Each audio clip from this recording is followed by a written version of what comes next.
Bonjour à tous et bienvenue sur Juste un fan de foot. Ce samedi 30 novembre, le Parc des Princes était le théâtre d'un duel palpitant entre le Paris Saint-Germain et le FC Nantes pour la 13e journée de Ligue 1. Dans cette vidéo, nous allons plonger dans les chiffres clés de cette rencontre, des records, des statistiques incroyables et des joueurs qui ont marqué l'histoire des deux clubs. Avant de commencer, pensez à aimer la vidéo, à vous abonner à la chaîne, et dites-moi en commentaire vos avis pour ce match. Mais tout d'abord, revenons d'abord sur la rencontre de ce samedi. Dominateur face à des Canaries combatifs, Paris partage les points avec Nantes. Au terme d'une rencontre qui l'aura dominé sans parvenir à faire sauter le verrou nantais une seconde fois, le Paris Saint-Germain a dû se contenter du match nul ce samedi soir face à une solide équipe des Canaries, 1-1. Retour sur une rencontre qui aurait mérité un meilleur sort pour nos Parisiens. Quelques jours après son déplacement à Munich en Champions League, le Paris Saint-Germain retrouvait déjà les terrains à l'occasion de la réception du FC Nantes pour la 13e journée de Ligue 1.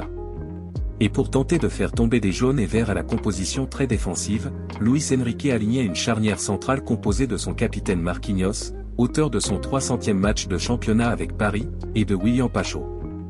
La cage parisienne était gardée par Gianluigi Donnarumma, tandis qu'Achraf Hakimi et Nuno Mendes débutaient au poste de latéraux.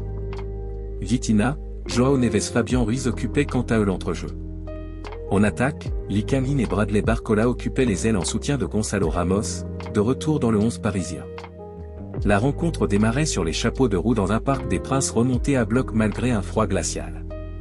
Sur leur première incursion dans la surface nantaise, les rouges et bleus faisaient mouche. Après avoir éliminé Fabien Santonze, Nuno Mendes voyait son centre être prolongé par Gonçalo Ramos puis conclu au second poteau par Achraf Hakimi à bout portant, 1-0, deuxième. Cueillis à froid, les hommes d'Antoine Kombouaré devaient faire face à des Parisiens affamés. Encore dangereux sur le côté gauche, Paris s'en remettait cette fois au débordement de Bradley Barcola pour faire la différence, mais Patrick Carlegrand sortait le grand jeu devant Vitinha, 10e. Le club de la capitale insistait, mais Lee manquait de réussite en heurtant le poteau au moment de conclure sa superbe combinaison avec Achraf Hakimi, 22e. Les Parisiens subtilisaient le ballon face à des Canaries acculés dans leur moitié de terrain.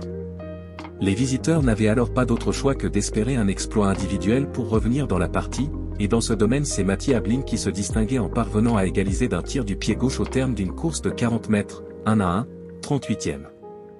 Il fallait alors repartir à l'attaque pour les rouges et bleus, qui étaient proches de reprendre l'avantage en fin de première période grâce à une frappe puissante de Nuno Mendes finalement renvoyée par le portier nantais, 45+2. L'entame du second acte était moins fringante pour les hommes de Luis Enrique, opposés à des Nantais plus compacts défensivement et menaçants en contre-attaque. Pour la première fois de la soirée, Gigio Donnarumma devait même s'employer devant le coup de tête de Mathieu Ablin peu après l'heure de jeu, 63e. Une alerte qui avait le mérite de piquer le club de la capitale, bien décidé à remettre un coup d'accélérateur pour se défaire du piège nantais. Les entrées en jeu d'Ousmane Dembélé et de Désiré Doué allaient en ce sens, pour tenter de créer des brèches au sein d'un bloc adverse très dense. Le numéro 14 parisien donnait d'ailleurs raison à son entraîneur en réalisant de nombreuses différences balles au pied, sans pour autant que cela ne suffise à inquiéter une arrière-garde nantaise impériale. Le dernier frisson de la partie était une nouvelle fois parisienne, mais la reprise de Fabien Ruiz filait devant le but des Canaries sans trouver preneur, 90+5. Au terme d'une rencontre qui l'aura nettement dominé mais durant laquelle il se sera heurté à une formation nantaise solidaire et appliquée, le Paris Saint-Germain devait se contenter du match nul mais garder provisoirement 7 points d'avance en tête du classement. Luis Enrique continuait à avoir confiance en l'équipe. L'entraîneur du Paris Saint-Germain et Gonçalo Ramos sont revenus sur le match nul 1-1 entre le club de la capitale et le FC Nantes. Luis Enrique. Je pense que cette année nous avons mieux joué que l'année dernière face à Nantes, avec beaucoup d'occasions créées, en particulier en 1 contre 1 avec des occasions très nettes depuis l'intérieur de la surface. 4 ou 5 de nos occasions sont très nettes, mais nous n'avons pas été très bons. Certains ont été très bons défensivement et d'autres n'ont pas été très efficaces. L'efficacité, c'est la clé du football. Il est très difficile d'être efficace, d'attaquer un adversaire qui est très compact dans sa surface. C'est très difficile de se créer autant d'occasions que nous l'avons fait. C'est très difficile. Mais il est clair que si vous ne marquez pas de but, cela devient frustrant et affaiblissant. En fin de compte, il n'y a qu'une seule façon d'avancer, c'est d'insister, de continuer à avoir confiance en les joueurs et dans l'équipe et d'aller de l'avant. Gonçalo Ramos. Ça a été un match difficile, nous avons eu plusieurs opportunités que nous n'avons pas réussi à concrétiser. Au final, nous sommes déçus mais nous devons continuer à travailler, garder notre calme et notre confiance pour avancer.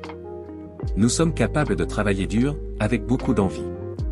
Nous avons tout tenté aujourd'hui, ce qui a été visible durant le match. Mais maintenant, nous devons penser au prochain match et travailler durant la semaine. Mon retour?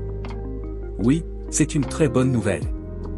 Je me suis bien senti, j'ai réussi à jouer toute la rencontre sans aucune douleur et je pense qu'à partir de maintenant, il faut élever le niveau et gagner de la confiance. Les statistiques marquantes. Parlons d'abord de la domination parisienne, seulement 3 défaites en 34 matchs face à Nantes depuis 2004. Avec 29 victoires et 2 nuls, Paris reste largement supérieur dans cette confrontation historique. Du côté des buteurs, Cavani, Ibrahimovic et Mbappé mènent la danse avec 9 buts chacun contre Nantes. Qui pourrait les rattraper cette saison? Saviez-vous que 30 joueurs ont porté les couleurs des deux clubs? Des noms célèbres comme Michael Landreau ou Patrice Loco. Nantes et Paris ont partagé bien plus que des confrontations sur le terrain. Les séries impressionnantes. Le PSG a inscrit au moins un but lors de ses 31 derniers matchs contre Nantes, une série débutée en 2006. Autre statistique impressionnante, les Parisiens affichent 36 buts en 12 matchs cette saison, un rythme jamais vu en Ligue 1 depuis 50 ans, sauf par eux-mêmes. En parlant de records, Nantes est l'équipe qui a subi le plus de défaites face à Paris, 54 au total, et 95 buts encaissés au Parc des Princes. Cette rivalité est une véritable montagne à gravir pour les Canaries.